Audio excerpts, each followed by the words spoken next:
بسم الله الرحمن الرحیم. ګرانو کتونکو علب خان شیرپوست تاسو په خدمت کې حاضر دی. کتونکو نننې زما چې کوم پروګرام دی هغه د شب قدر تحصیل نائب ناظم چې پاتې د قومي وطن پارټۍ یو ډېر مهم غړی دی اخترګل او دغه شانتې تاج محمد ترمنځ راضینامه په دغه کې شهریار خان پښتونیار کرکنې ورسره نور یو شمېر مشران دغه روغه کړی ده.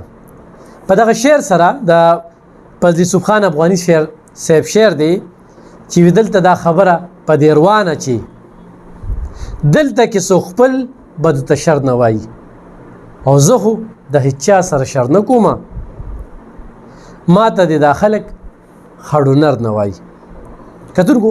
دغه پښتو، دغه غیرت، دغه انا، دغه کینه، دغه بغض، دغه بهادري نه ده په کومه کې چې موږ ته دا خلک په څه وایي، په کومه کې چې موږ جنګ جګړې کوو. نن چې دا کومه روغه وشوله د حضور صلی الله علیه وسلم ارشاد د مفهوم یې داسې دی چې ویچا بد پرېښودل، یعنې جګړه چې کومه ده صبر یې وکړو نه الله تعالی به وله په جنت کې کور ورکوي، او چې چا څوک په حق دي او صبر وکړو نو د جنت په منځ کې به وله کور ورکوي. نو دا دواړه فریقین خو د دې لایق دي چې دوی دواړو صبر وکړو نو خو د یو د جنت په منځ کې کور شو نو بل په جنت کې کور شو. دا ډېره غټه خبره ده. زه مننه کوم د مفتي شاه اورنګزیب حقانی، حاجي شهریار خان پښتونیار، حاجي مکرم خان، حاجي مدد خان چې فریق اول اخترګل، عبدالله، بیت الله، ثناء الله، فریق دویم تاج محمد او عمران دا رایوځای کړل او د دوی دا کور یې روغ کړو. نن په دغه دستوره کې ډېرې خوشحالۍ وي. 2 کالونه دا شخړه روانه وه، 6 میاشتې په دې کې جرګې وشوې. تاسو به دا خلکه ګورئ زما شاته. دا د دغې دواړو فریقینو درناوي لپاره راغلي، خو دغه دیره کې چې موږ له کوم عزت راکړه نو زه د دغه مشرانو ډېره زیاته مننه کوم. د دغه سټیج سیکرټریتوب چې کوم دی هغه موږ وکړو. الحمدلله په دغه جرګه کې زموږ یو مهم رول ولوبېدو، مخې ته راغی. په دغه کې حسن خان، په دغه کې ګل یوسف مومن، دغه شانتې اکرم شاجي صاحب، دغه شانتې اشفاق خان، دغه شانتې عطاالله او دغه شانتې ګڼ شمېر داسې نومونه چې ماله نه راځي خو ډېر اخم اخم غړي پکې راغلي. خو زه نن د جرګې په مشرانو او په شهریار کرکنې باندې کوم. شهریار کرکنې په دغه موقع باندې یو خبر وکړه چې را پاسو په دې علاقه کې ډېرې زیاتې دښمنۍ دي چې هغه موږ د روغو په لابوزو. نو هغه ته خو زه دا وایم چې دا دومره درانه خلک ته ډېرې ته راغلي نو دا ستا د حوصلې دپاره او ستا دا درسۍ دپاره راغلي نو ته به همت نه پیلي، ته به نور هم روغې کې. په دغه دیره کې موږ یو شمېر داسې دښمنۍ چې په روغو کې بدلې شوي دي موږ تلي وو، د هغې کوریج هم کړی دی، د هغې ریکارډینګ موږ کړی دی. نو په دغه ننني پروګرام کې زه شهریار خان او دغه ټیم ته چې کوم دی په زبردستو ټکو کې خراج تحسین پیش کوم او دغه روغې کې نور کم مشران دي او بیا دغه دواړه فریقین چې کوم دي نو د هغوی ستاینه کوم. په دغه کې پولیس انتظامیه، اتحاد خان SHO، دغه شانتې صحافیان رونه شب قدر دا ټول راغلي او دا ټول چې کوم دی نو د شهریار خان د درناوي دپاره، د هغې د اغوستلو دپاره، د هغوی د خدماتو په بدله کې راغلي. بیا اخترګل چې کوم دی نائب ناظم پاتې شوی دی، ډېر تکړه انسان دی. نو شهریار خان یو خبره په دغه ځای کې وکړله چې په دا ډېره پیچیده وه. نو پیچیده خو ځکه وه چې دا د جرګو والا سره جرګه روانه وه او کله چې د جرګو والا سره جرګه کوي نو دا ګرانه وي او هغه جرګو والا زړه ته وګټه. هغه جرګو والا ته دې قایله کړل چې یاره دښمني بده ده، دښمنۍ کې تاوان دی، دښمني د سره ګټه نشته دی او هغه دواړه فریقین تا روغ کړل. نو دا ستا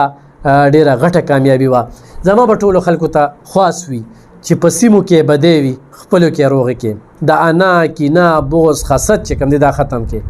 عاجزي ځان کې راولې. حضور پاک صلی الله علیه و وسلم ارشاد دی چې ځان کې عاجزي راولې، په عاجزۍ به تاسو ته عزت ملاویږي. او خو چرې د ستاسو په عزت کې څه کمې راغی نو د قیامت په ورځ راشي او زما عزت واخلي. دا څومره غټه خبره ده. منګه